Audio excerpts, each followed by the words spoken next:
देश के लोगों के जेबों से कैसे पैसे निकाले जाते हैं, उसका ये इथेनॉल वाला जो किस्सा है, ये अपने आप में सबसे बड़ा प्रमाण है। कैसे है, मैं थोड़ा सा महाराष्ट्र को लेकर आपको समझाता हूँ। देखिए, महाराष्ट्र में लगभग 200 से ज्यादा शुगर फैक्ट्रीज हैं।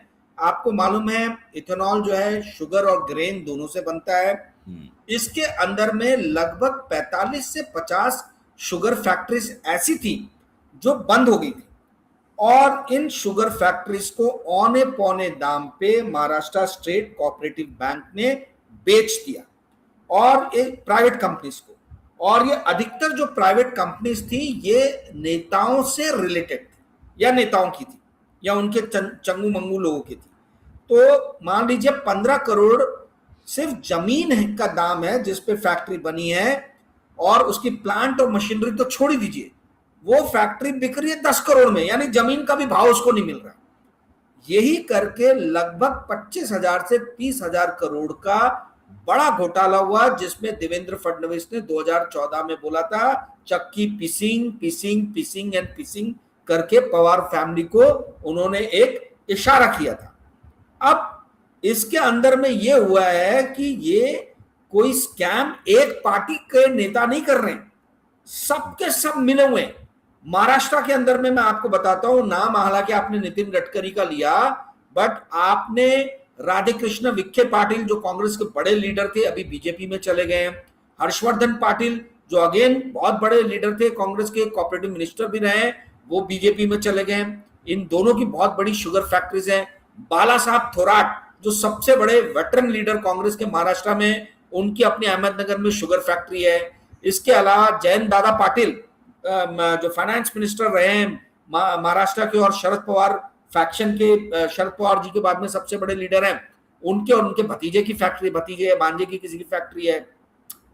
बंटी सतेज पाटिल उनकी फैक्ट्री है। देन राधाकृष्ण विखे पाटिल तो मैंने आपको बोला, विजय सिंह मोहिते पाटिल इनकी फैक्ट्री है। विश्वजीत कदम जो बहुत ही युवा और डायनेमिक लीडर कांग्रेस के माने जाते हैं, इनकी फैक्ट्री है। राजेंद्र सिंगाणे जो राजेंद्र सिंगने की मतलब वो भी मिनिस्टर रहे थे, उनकी अपनी काफी बड़ी शुगर फैक्ट्रीज है। इनका नाम भी एमएससीबी घोटाले में आया था अजित पवार के साथ में, ठीक है। देन उसके बाद में आपका अमित देशमुख, विलासराव देशमुख के बेटे, इनकी अपनी शुगर फैक्ट्रीज है। तो एनसीपी, कांग्रेस, बीजेपी, हर पार्टी के लीडर्स जो हैं, इन लोगों ने औने पौने दाम पे, और इन अधिकतर जो शुगर फैक्ट्रीज हैं ये औने पौने दाम पे खरीदी हुई शुगर फैक्ट्रीज हैं। अजीत दादा पवार ने 11 फैक्ट्रीज खरीदी थी शुगर की, जिसपे चक्की पिसिंग पिसिंग की बात थी, और ये सारी औने पौने दाम पे गई। अब फैक्ट्रीज तो खरीद लिया, अब देखिए लीडर्स कैसे तिगड़म बजाते। इन्होंने बोला कि भाई औने पौने दाम पे तो फैक्ट्री आ गई, पर हमने जो मूलधन निकाला उसको निकाले कैसे। ये शुगर एक इंडस्ट्री ऐसी है जिसमें रॉ मटेरियल यानी कि गन्ना, उसका प्राइस भी कंट्रोल सरकार करती है, ज्यादा बढ़ा नहीं सकती है। और वहीं दूसरी तरफ जो फिनिश प्रोडक्ट रहता है यानी चीनी, इसका नाम भी सरकार तय करती है, ठीक है। तो दोनों ही चीजें जो है सरकार तय कर रही है, कंट्रोल्ड है। तो बोला यार हम तो पैसे बना ही नहीं पाएंगे, पैसे फंस गए हमारे, लगा दिए पैसे। और हमने पैसे इसलिए लगाए थे क्योंकि हम हजारों किसानों से गन्ना लेते हैं, तो हमारी राजनीति चलती रहेगी, पर हमको तो प्रॉफिट भी चाहिए। तो इन लोगों ने मिलकर एक स्कीम रचा। इन्होंने बोला कि भाई भारत के अंदर में जो है तेल बहुत आयात होता है, तो हम एक ऐसा चित्रित करेंगे, एक ऐसा चित्र बनाएंगे कि भारत के अंदर में जो भारत के फॉरेन एक्सचेंज रिजर्व पे और भारत की करेंसी पे जो एक इफेक्ट पड़ रहा है बहुत ज्यादा तेल आयात करने का, उसको कैसे शुगर इंडस्ट्री जो है कम करने वाली है इथेनॉल के माध्यम से। और यहां से इथेनॉल जो है वो टपका, जो आपने बोला कि इथेनॉल कहां से टपका, 20% इथेनॉल का फंडा जो है, उसके पहले थोड़ा सा था, बट 20% इथेनॉल का फंडा वहां से है। अब हुआ ये कि इन्होंने खरीद लिया, है तो लालची लोग, तो इन्होंने जो कैपेसिटी लगनी चाहिए, मतलब जितना शुगर इथेनॉल बनाती और इथेनॉल बेचती, ये सारा इथेनॉल तो पब्लिक सेक्टर अंडरटेकिंग जैसे एचपीसीएल, बीपीसीएल, इंडियन ऑयल ये खरीद रही थी। तो ये जितना खरीदने वाली थी उसका डबल इन लोगों ने कैपेसिटी इंस्टॉल कर दिया। मैं आपको महाराष्ट्र का बता रहा हूं, महाराष्ट्र का 121 लीटर, 121 करोड़ लीटर इन्होंने 2024-25 में जो है इथेनॉल जो है वो बेचा है पब्लिक सेक्टर अंडरटेकिंग को, ठीक है, 121 लीटर। बट जो इंस्टॉल्ड डिस्टिलरी कैपेसिटी है वो 396 लीटर है, 396 करोड़ लीटर की है। तो आप सोचिए, यानी कि एक तिहाई बेचा, दो तिहाई खाली रह गया। तो अब ये खाली पड़ी थी इथेनॉल 20 में, तो बोला भाई हमने तो पैसे लगा दिए, अब ये पैसे निकाले कैसे? तो ये E20 से बढ़ा बढ़ा E85 गया, अब E100 पे आ गया। तो कहने का अर्थ ये है कि ये अपने आप में एक बहुत बड़ा जांच का विषय है कि ये सारे के सारे जो पॉलिटिकल पार्टीज है, ये क्यों मौनी बाबा बनी है, ये क्यों चुप बैठी है? ना कांग्रेस का कोई बड़ा लीडर एक वक्तव्य दे रहा है, ना सड़कों पर उतरने की धमकी दे रहा है, ना एनसीपी शरद पवार का दे रहा है। जाहिर बात है, आप उत्तर प्रदेश में रहते हैं, समाजवादी पार्टी वहां पे जो है बहुत सारे लीडर जो है वो इथेनॉल और गन्ना और शुगर फैक्ट्रीज ओन करते हैं, क्योंकि महाराष्ट्र के बाद में सेकंड नंबर पे सबसे ज्यादा शुगर जो है वो उत्तर प्रदेश में होता है। तो ये सारे लीडर्स जो हैं अलग अलग पॉलिटिकल पार्टीज के, अक्रॉस पॉलिटिकल स्पेक्ट्रम, ये सारे के सारे बेनिफिशियरीज हैं। और इन सबके सरगना बन गए हमारे गडकरी साहब। गडकरी साहब देखिए क्या है, विदर्भा में गन्ना होता ही कितना है अबे जी, यहाँ तो पानी है ही नहीं। आपको मालूम है गन्ना जो है उसके लिए बहुत पानी लगता है, किसान आत्महत्या कर रहे हैं। तो गडकरी साहब को वाहवाही लेने की बहुत आदत है। गन्ना उनकी 3 या 4 शुगर फैक्ट्रीज हैं जिससे कोई बहुत ज्यादा इथेनॉल बन नहीं सकता। अगर ट्रेडिंग कर रहे हो उनके बच्चे तो बात अलग है, परंतु यानी किसी और से इथेनॉल खरीद के पीएसयू को बेच रहे हो तो then that is a different story. But Vidarbha के अंदर में इथेनॉल बनाने की कैपेसिटी कम है शुगर फैक्ट्रीज को, क्योंकि पानी ज्यादा जो है गन्ना खाता है, इसलिए ज्यादा शुगर होता नहीं और शुगर फैक्ट्रीज के पास में उतना गन्ना पहुंचता नहीं है। तो हुआ ये कि भैया अब सारे पॉलिटिकल लीडर्स को जो है लेके अक्रॉस पॉलिटिकल स्पेक्ट्रम गडकरी साहब चल रहे हैं, सब वाहवाही लूट रहे हैं और वो अपना कद जो है बढ़ा रहे हैं। उनको बहुत सारे लोगों ने समझाया भी था कि ये पॉलिटिकली हाराकिरी है, सुसाइड है, मत कीजिए आप। बट एनीवेज वो अपना जो उनका ये है वो कर रहे हैं, क्योंकि उनको लग रहा है कि वो दूसरे शरद पवार है। शरद पवार की पूरी पॉलिटिक्स जो है वो शुगर और मिल्क कोऑपरेटिव फेडरेशंस को लेके चलने की है, और उनकी नकल जो है वो गडकरी साहब और अमित शाह जी कोऑपरेटिव मिनिस्ट्री लेके कर रहे हैं। तो बेसिकली इन सबके गॉडफादर जो है वो शरद पवार है, ये दोनों लोग जाके वहां से ज्ञान लेके आते हैं। कहने का अर्थ ये है कि अपने आप में ये सबसे बड़ा लेसन है, चैप्टर है या केस है, आप जो भी नाम देना चाहें, कि कैसे इस देश के ताकतवर लोग पॉलिटिशियंस मिलके पब्लिक से पैसा खींचते हैं। ये इससे बड़ा और कोई दूसरा एग्जांपल आपको भारत में मिलेगा नहीं। जी अभय जी। नहीं, आप जैसे कि मान लीजिए उन्होंने लालचवश अपनी बेकार हो चुकी फैक्ट्रीज को, जो बेकार हो चुकी फैक्ट्रीज उन्होंने औने पौने दामों में खरीदी, उसमें पैसा लगाया। अब उस पैसे को और बढ़ाने के लिए उन्होंने एथेनॉल का प्रपंच पैदा किया, बनाया, वो फंडा उन्होंने तैयार किया, पेट्रोल में कुछ परसेंट उसमें मिलाने लगे।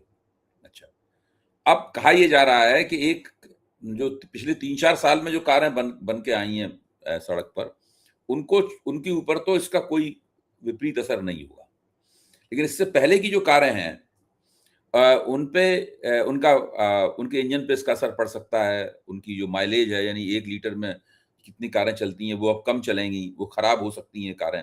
उनके लिए कंपनियां रेट्रोफिट बना रही हैं। वो 5,000 से लेकर 10,000 रुपए तक की कीमत के रेट्रोफिट हैं जो उन कारों में लगेंगे, जिससे उनको एथेनॉल का उनके ऊपर बुरा असर ना हो।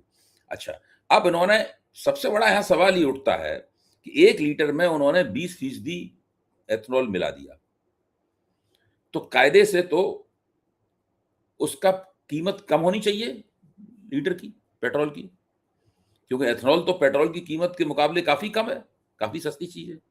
तो वो कीमत भी नहीं कम कर रही सरकार, उसका फायदा जनता को मिले वो भी देने को तैयार नहीं है। फिर ये जो तमाम कारों की क्वालिटी, इंजन की क्वालिटी, माइलेज वगैरह, इस सब के ऊपर जो अफवाहें उड़ रही हैं, इन अफवाहों का कोई निराकरण नहीं किया जा रहा। सुप्रीम कोर्ट में झूठ बोला जा रहा है, बाहर झूठ बोला जा रहा है, बाहर झूठ पकड़ा जाता है तो फिर वही बात कहने लगते हैं। ये सब करने की क्या आवश्यकता है? सरकार एक कमेटी बनाए और वो कमेटी सारी अपनी रिपोर्ट दे और रिपोर्ट में सारी चीजें दूध की दूध और पानी की पानी हो जाए। जो चीजें स्पष्ट अभी नहीं हो सकती हैं, आगे स्पष्ट होंगी, उसके बारे में कह दिया जाए कि इनका कोई जवाब नहीं है। ये अभी धीरे-धीरे करके जब एथेनॉल मिश्रित कारें सड़क पे दौड़ेंगी, तब उनका जो रोड परफॉर्मेंस होगा, उसके हिसाब से तय होगा कि ये ठीक होगा कि नहीं होगा। फिर दूसरे देशों का भी कोई उदाहरण होगा। क्या भारत दुनिया का अकेला देश है जहां पर पेट्रोल में एथेनॉल मिलाया जा रहा है? क्योंकि गडकरी जी को मैं पिछले 5-7 साल से एथेनॉल कहते हुए सुन रहा हूं। हम लोगों ने गंभीरता पूर्वक कभी लिया नहीं। वो तरह-तरह की बात पहले वो कहते थे कि हम जितनी भी नदियां हैं, उन नदियों को वाटरवेज में बदल देंगे, जो प्राचीन काल में जिस तरीके से, बहुत मैंने खुद सुना है उनको बोलते हुए, वाटरवेज में बदल देंगे, इस तरह प्राचीन काल में व्यापार होता था, उस तरीके से उन नदियों के जरिए व्यापार होगा। वो तो आज तक हुआ नहीं, हम जानते हैं। नदियों में क्रूज वगैरह जरूर होते हैं, बस बाकी तो वो मनोरंजन के लिए होते हैं। तो वाटरवेज तो कर नहीं पाए, फिर एथेनॉल भी बोलने लगे। तो अब उन्होंने उस फाइल पे दस्तखत कर दिए हैं, जिसके मुताबिक 100% एथेनॉल से ही कारें चलेंगी और उस पे पेट्रोल होगा ही नहीं उसके अंदर। और कंपनियां जो हैं, उनका दावा यह है कि हमने साइन कर दिए हैं, सरकार ने भी उसको मान्यता दे दी है और कंपनियां 100% एथेनॉल वाली कारें बनाने जा रही हैं। तो अब एक तरफ हो जाएंगी इलेक्ट्रिक कारें, दूसरी तरफ पहले सीएनजी की कारें भी थी, अब ऐसी कारें भी होंगी इसमें एथेनॉल प्लस पेट्रोल होगा, और ऐसी कारें भी होंगी जो केवल पेट्रोल चलेंगी, और ऐसी कारें भी होंगी जिसमें केवल एथेनॉल से चलेंगी। तो ये सब जो गड़बड़ घोटाला हो रहा है, इसकी सफाई कैसे होगी? नहीं, आपने 2-3 बातें इसमें कही। एक तो आपने बोला कि गडकरी जी इतने सालों से बोल रहे हैं। गडकरी साहब की आदत है कि वो अपने आप को बहुत बड़ा विजनरी लीडर जो है ना स्थापित करने में लगे रहते हैं, और उस चक्कर में इतनी भारी भारी झूठ बोल देते हैं, गलतियां करते हैं जो नहीं करना चाहिए। एक सीरियस पॉलिटिशियन को नहीं करना चाहिए। जो मोदी जी में खामी है वही इनमें भी खामी है। आप अपने ही मुंह से अपनी तारीफ हमेशा करते रहोगे। अब कैसा लगेगा कि अभय दुबे रोज बोले कि मैं भारत का सबसे बड़ा पत्रकार हूं, मैंने ये स्कैंडल खोजा, मतलब आप अपने मुंह से जो है अपनी तारीफ निरंतर करते रहिए। तो ये काम जो वो करने लग गए हैं, ये उनके लिए पॉलिटिकली जो है बहुत ही मतलब सोसाइटल भी हो सकता है, नहीं करना चाहिए। मुझे मालूम है कि इनको कोई बहुत ज्यादा फायदा हो नहीं रहा है इथेनॉल से, ठीक है, क्योंकि विदर्भा के अंदर में इथेनॉल ज्यादा बनता नहीं है। पर सबसे बड़ी जो गडकरी साहब गलती कर रहे हैं वो ये कर रहे हैं कि आप उस मिनिस्ट्री को हैंडल कर रहे हो जिसमें आपके बेटे जिससे रिलेटेड धंधा कर रहे हैं। ये पहली बात कॉन्फ्लिक्ट ऑफ इंटरेस्ट का मुद्दा है। अगर ये अमेरिका या इंग्लैंड जैसा कोई सशक्त डेमोक्रेसी रहता तो अभी तक इनका इस्तीफा हो जाता। कि आप कैसे उन फाइल्स पे साइन कर रहे हो जिन फाइल्स पे साइन करके आपके बेटों को सैकड़ों हजारों करोड़ का प्रॉफिट हो सकता है। और वो हर महफिल में, हर सभा में बोलते भी हैं कि 100 करोड़ का टर्नओवर था, मेरे बेटों ने इसको 1000 करोड़ का बना दिया, 2000 करोड़ का बना दिया। अरे आप वो मिनिस्ट्री संभाल रहे हो और आप वहीं जाके सभाओं में इस तरीके की बातें कर रहे हो। ये तो क्लियरली दिख रहा है कि बाप जो है वो अपने बेटे के धंधे लगाने में जो है, सेटअप करने में जो है पूरा टाइम लगा रहा है। तो ये वो जो पॉलिटिकल इनके बेटे क्या करते हैं, जरा एक बार और साफ तौर पर नई परख के दर्शकों को बता दीजिए। गडकरी के जो बेटे हैं, जो विवादों के केंद्र में हैं, तो दरअसल क्यों विवादों के केंद्र में है, एक संक्षेप में बता दीजिए, ये विवाद स्पष्ट। देखिए, 2 कंपनी है उनकी, मानस एग्रो और सियान एग्रो, ठीक है। ये सिर्फ कोई इथेनॉल नहीं बनाती है, ये साबुन की टिक्कियां भी बनाती है, सब्जी काट के जो है वो भी पैकेजिंग करके बेचते हैं, फास्ट मूविंग कंज्यूमर गुड के बहुत सारे प्रोडक्ट्स में शैम्पू फैम्पू बहुत सारी चीजें बनाती है। पर चूंकि गडकरी साहब इथेनॉल करते हैं जो आपने बोला, और ये इथेनॉल जो है ये अब इनका मेन काम हो गया। जो मुझे लग रहा है, मैंने अभी तक एनुअल रिपोर्ट पढ़ा नहीं है, इनकी बैलेंस शीट देखी नहीं है, बट जिस हिसाब से इनकी कंपनी का रेवेन्यू और सेल्स बढ़ा है, ये कुछ साबुन की टिक्कियां या कटे हुए सब्जी बेच के तो होने नहीं वाला। ये आप जरूर इथेनॉल में मैसिव लेवल पे ट्रेडिंग कर रहे हो, क्योंकि इथेनॉल बना विदर्भा में इनके प्लांट में उतना इथेनॉल बन नहीं सकता जिस हिसाब से इनका रेवेन्यू बढ़ा है। तो या तो ये कोई दूसरे प्रोडक्ट से कमा रहे हो या फिर ये इथेनॉल में ट्रेडिंग कर रहे हो, मुझे मालूम नहीं, इसमें से कोई एक चीज हो सकती है। पर इनका फास्ट कंज्यूमर गुड्स जो है उसमें, इथेनॉल में, शुगर में, कई सारे वर्टिकल्स में इनकी ये दोनों फैक्ट्रीज काम करती हैं, ठीक है। तो ये तो हुई बात इनकी। पर जो सबसे गंभीर और महत्वपूर्ण मुद्दा है भाई जी, वो ये है कि आपके बेटे जिस सेक्टर में हैं, आप उन सेक्टर की फाइल्स कैसे चेक कर रहे हो भाई? ये तो मतलब अगर हमारा इसी से पता चलता है कि भारत की डेमोक्रेसी मैच्योर डेमोक्रेसी नहीं है। यदि हमारी मैच्योर परिपक्व डेमोक्रेसी होती तो अभी तक उनका इस्तीफा हो जाता। और मुझे ये भी मालूम है कि कोई ये घोटाले वोटाले नहीं कर रहे, आदमी अच्छा है, वो सज्जन पुरुष है, परंतु जो जिस तरीके से काम कर रहे हैं वो क्लियरली लग रहा है कि भाई ये पुत्र मोह में जो है, वो गांधार नरेश जैसे थे वैसा हाल इनका हो रखा है। तो दुर्योधन दुशासन का क्या हाल हुआ था ये पूरी दुनिया को मालूम है। तो आप वही काम कर रहे हो, आप अपने पॉलिटिकल करियर को चौपट कर रहे हो अपने बेटों के बिजनेस को सेटअप करने में, बढ़ाने और उसको खड़ा करने में। तो खैर ये बात उनकी हुई। अब आते हैं नेशनल मुद्दे पे। नेशनल मुद्दा जो है समझने वाली बात यह है, देखिए आपने बोला कि कोई और मुल्क या राष्ट्र है क्या? अबे जी, चाइना हमारे सामने एग्जाम्पल है। अगर भारत ऑयल इंपोर्ट करता है भारी मात्रा में, तो चाइना भी भारी मात्रा में ऑयल इंपोर्ट करता है। पर वहां के लीडर्स और भारत के लीडर्स में क्या अंतर है मैं आपको समझाता हूं। भारत के नेताओं ने क्या किया, पॉलिसी मेकर्स ने, इन्होंने शुगर की फैक्ट्रियां खरीदी और फिर देखा कि हम पेट्रोल का डीजल का इंपोर्ट कैसे कम करें, अपनी फैक्ट्रीज को फायदा दिलाएं इथेनॉल बना के। चाइना के लीडर्स विजनरी थे, उन्होंने क्या किया, उन्होंने अफ्रीका में जाके, ऑस्ट्रेलिया में जाके, अलग अलग जगहों पे, साउथ अमेरिका में जाके बहुत सारी कॉपर की माइन खरीदी, उन्होंने जिंक की माइन खरीदी, उन्होंने निकल की माइन खरीदी, उन्होंने अलग अलग जो बैटरी मटेरियल्स रहते हैं, कोबाल्ट, लिथियम, इनकी माइंस खरीदी। यहां पे उन्होंने अपने पैसे लगाए और वहां से पैसे निकाल के उन्होंने ईवी पे ध्यान दिया, ईवी में प्राइवेट प्लेयर्स को बढ़ाया। आज बीवाईडी इतनी बड़ी कंपनी हो गई है, मतलब जिसने टेस्ला फैसला सबको जो है लंबा कर दिया है। तो कहने का अर्थ है कि वहां के विजनरी लीडर्स ने अपनी जेबें भरने का काम नहीं किया। यहाँ के लीडर क्या कर रहे हैं, और उन्होंने भी, चाइना के लीडर ने क्या, क्यों ये किया, इलेक्ट्रिफिकेशन का काम या इलेक्ट्रिकल व्हीकल का काम, ताकि पेट्रोल डीजल का इंपोर्ट, क्रूड का इंपोर्ट कम हो सके। भारत के लीडर्स भी वही काम कर रहे हैं कि क्रूड का इंपोर्ट कम हो, पर वो ये देख रहे हैं कि ये सुमड़ी में हम कैसे पैसा बना लें। यानी देश का तो इंपोर्ट बिल कम हो, पर शांति से जो है, जो इंपोर्ट बिल कम हो, हम अपनी जेब में डाल लें। क्या इस तरह के कोई आंकड़े हैं राजीव, जिस तरह कोई आंकड़े हैं कि पेट्रोल में 20% एथेनॉल मिलाने से कोई इंपोर्ट बिल कम हुआ है हमारा? कोई ऐसा आंकड़ा नहीं है सरकार, ऐसा कोई आंकड़ा सरकार को देना चाहिए कि 20% एथेनॉल मिलाने से हमारा इंपोर्ट बिल कितना कम हुआ, फिर पेट्रोल उतना उसी हिसाब से सस्ता होना चाहिए। भाई आपने 80% पेट्रोल है और 20% एक बहुत सस्ती चीज उसमें मिली हुई है, आप उसको 1 लीटर बना के जनता को बेच रहे हैं, तो उसका कुछ पैसा, फायदा मिलना चाहिए जनता को ना। हाँ बिल्कुल, आपने जो बोला एकदम सही बात बोली। यही मेन चीज है जिससे जनता पे दो तरफ से प्रहार हो रहा है। एक तो आपके जैसे लोग जो नई नई कार खरीद रहे हैं, गाड़ियां खरीद रहे हैं, उनकी इंजन की बैंड बज रही है, माइलेज कम हो रहा है, वो परेशान है। दूसरी तरफ जो उनको तेल कम दाम पे मिलना चाहिए था, पेट्रोल और डीजल, उस पे कहीं भी रियायत नहीं है। और ये इसी से समझ में आता है कि ये सरकार आपको कई सालों से लूट रही है।